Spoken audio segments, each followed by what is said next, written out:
In this video from Device Doctor, I will fix the 0000000 error on the Canon imageRUNNER 2202N. I will show you step by step how to solve this problem easily and make the printer work normally again. If you're having trouble with your printer, you can fix it for free on your own. If you have any technical questions or aren't sure which printer to buy, just ask us for expert advice and free support. First, I turn on the Canon imageRUNNER 2202N.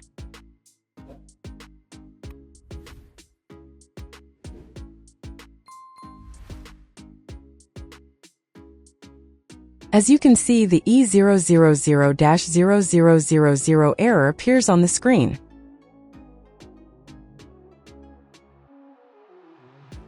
In the second step, we need to enter the printer's service mode.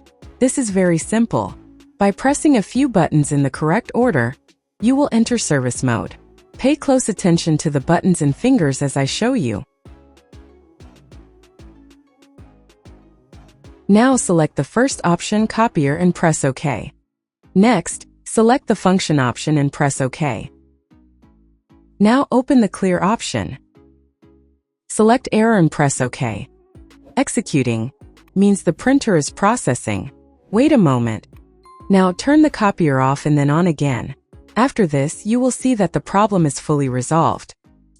Now, for the final test, we will make a copy to check if the copier works properly. Now our Canon imageRUNNER 2202N is fully ready to use. The E000-0000 error has been completely fixed, and the copier works perfectly. By following these simple steps, you can solve this common system error easily at home or in the office.